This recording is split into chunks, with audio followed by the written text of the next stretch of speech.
if you remember at all anything about it, we are going to look at 3 young boys, teenagers, and the first one among them was Job. And we started to see God has called us to be lights, but not just ordinary lights, to be great lights. And one thing, when we see their lives, we realize that the way to becoming a great light is not because of your lineage or your ancestries or your family or your parents. It is not just through your education. It is not just through your money power. But all of them, they became great lights through hard knocks in life. We saw about Job, and we saw that how, being the second youngest, father's favorite, he took wrong ways in order to do what he thought was the truth. It's true that he never spoke lies. He told things as they were, but they were hurtful, and they only resulted in making his brothers, who should have been his best friends, into his enemies.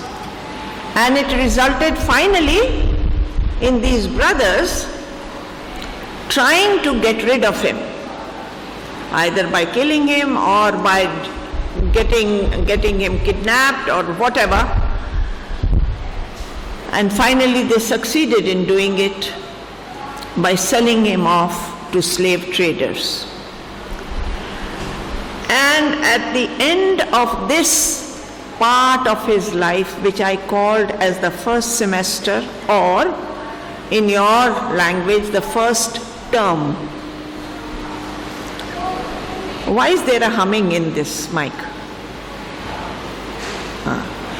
So the first term of his life ended with him. Anyone remembers? Anyone remembers? How did the first term of his life end?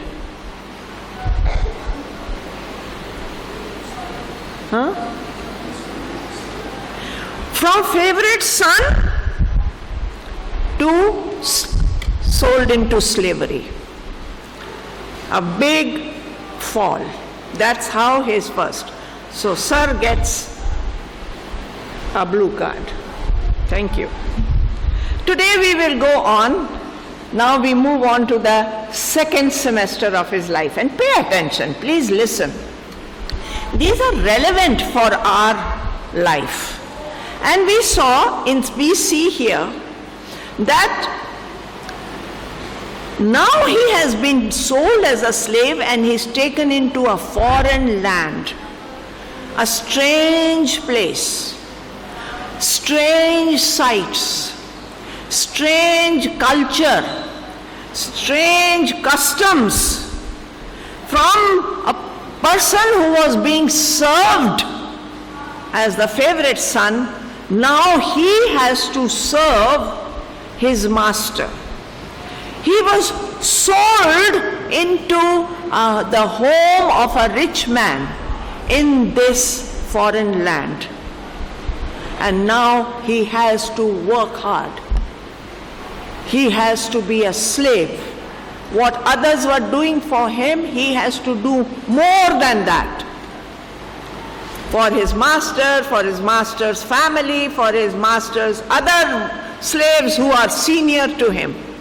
Tough life, very, very difficult life. But what happens in these circumstances? Forgotten lessons of his childhood come back. They resurrect. And those forgotten teachings of his childhood now help him in this new circumstances. Here's a lesson for us. Never forget the teachings you are given. You never know when they may come in handy for you. I remember once, I always like to give you examples from my life.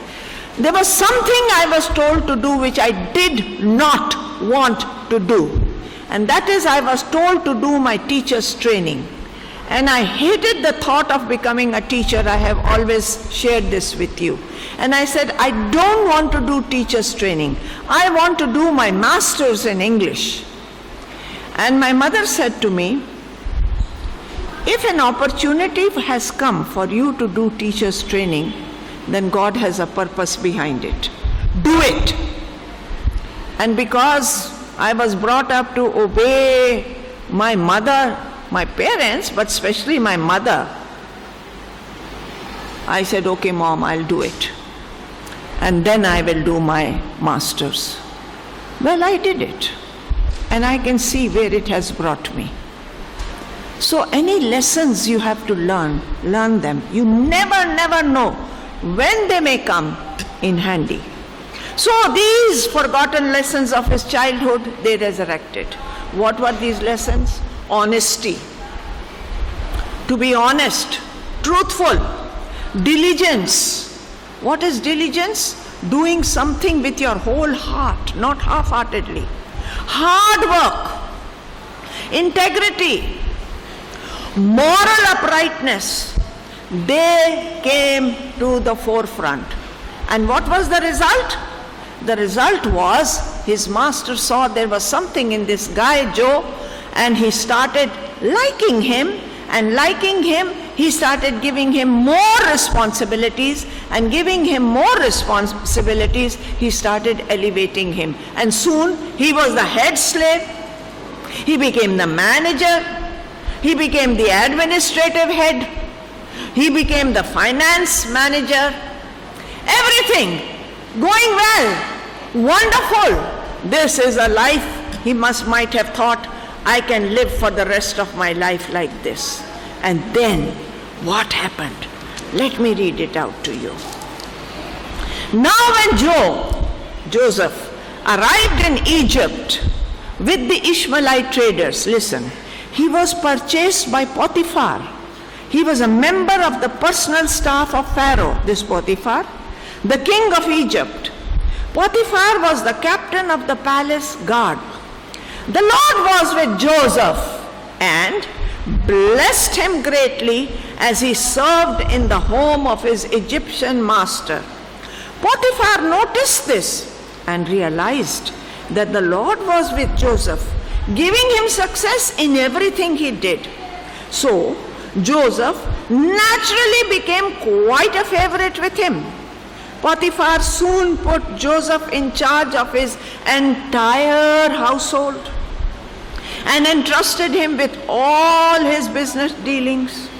From the day Joseph was put in charge, the Lord began to bless Potiphar for Joseph's sake. All his household affairs began to run smoothly, and his crops and livestock and investments flourished. So Potiphar gave Joseph complete administrative responsibility over everything he owned. With Joseph there, he didn't have to worry about a thing in the world except to decide what he wanted to eat that day. What a life. Now Joseph was very handsome and a well-built young man, good personality. And about this time, Mrs. Potiphar, Potiphar's wife, began to desire him and invited him to sleep with her. But Joseph refused. Now here's something for you to know.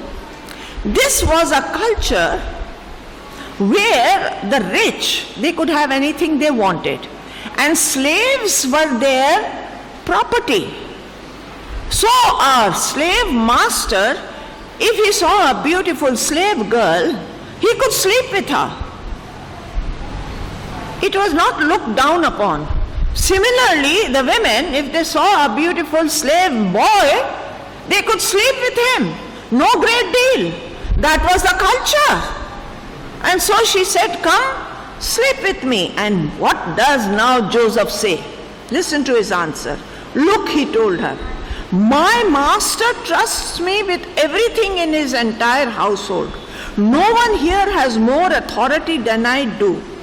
He has held back nothing from me except you. because you are his wife. How could I ever do such a wicked thing? It would be a great sin. Now listen, it would be a great sin against God. It would not have been against the law of the land. It would not have been against the culture of the land. It would not have been against the ways of the land. But it would be a great sin against God. I told you all that he had been taught in his childhood came back. Here is a lesson for you also to remember. When you lose lives, it's a great sin against God. She kept putting pressure. Let's go on. She kept putting pressure on him day after day. But he refused and kept out of her way as much as possible. One day, however, no one else was around when he was doing his work inside the house. Now what happens? She came, grabbed him by his shirt, demanding, "Sleep with me." Joseph tore himself away, but as he did, his shirt came off. She was left holding it as he ran from the house. When she saw that she had his shirt and that he had fled, very big insult. Yeah? When she saw this, what did she start doing? She began screaming. Soon all the men around the place came running. "My husband has brought this Hebrew slave here to insult us," she sobbed. Big drama queen. "He tried to rape me, but I screamed." When he heard my loud cries, he ran and left his shirt behind with me. She kept the shirt with her, and when her husband came home that night from work, she told him her story, all sobs and tears. Yeah?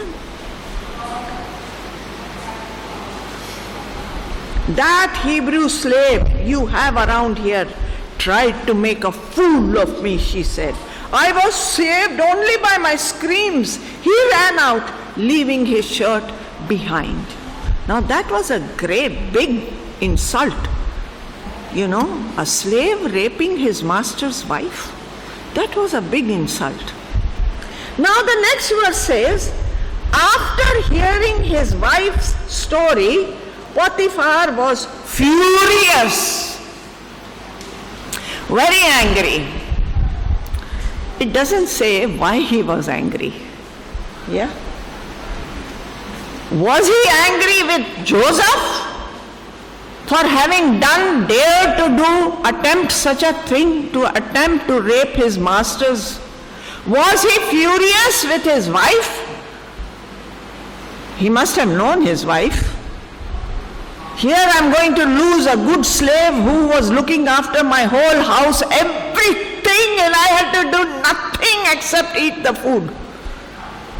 Was he furious that now his comfortable existence was going to be in trouble? But he had to do something. And here is what verse 20 tells us. How did semester 2 in the life of Joseph end? He took Joseph, threw him into the prison where the king's prisoners were held. Now here's a very interesting thing. He could have had him killed, Potiphar. He had the right over his slave to kill him, but he didn't kill him.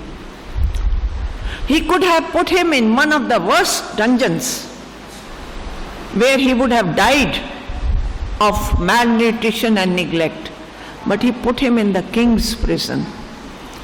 I don't know what was there in Potiphar's mind that he did not have him killed. He put him in the king's prison. Now, a new lesson learned. Last week, after the end of the first semester, we learned a lesson. Does anybody remember that lesson at least? Yeah? What was the lesson we learned last week after Joe's brother sold him off? Anyone? Repeat after me. Life is unfair. Life is unfair. But God is always fair. Repeat again. Again. Again. Fourth time again. And fifth time. Don't forget this, because in life you will get hard knocks and you'll say, this is not fair. Remember at that time, life is unfair. Ma'am told us in August of 2017, life is unfair, but God is always fair. Next week, if you haven't learned this lesson, I'll make you repeat 10 times. Okay? So learn it. What is the lesson? First lesson? Teachers? Girls? Boys? Back?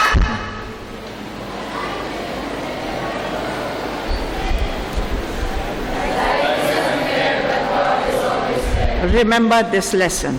Now let me give you today's lesson after semester 2. There is no excuse good enough to justify breaking God's command. There is no excuse good enough to justify breaking God's command. Joseph had many excuses. He could have said, oh, she's my mistress, I have to obey her command. Oh, this is how the culture is. Oh, nobody will see. Oh, what can I do? I have to do it. But there is no excuse good enough to justify breaking God's command. In life, you will have a lot of pressures. Your friends will bring pressure on you to try wrong ways and wrong things. Your society may bring pressure on you to do wrong things and try wrong things and say wrong things. Just remember, no excuse. Even if they threaten to kill you, even if they threaten to beat you up, even if they threaten to throw you in a pit, there is no excuse strong enough to justify your breaking God's command. May you remember these lessons from Joe's life. Thank you.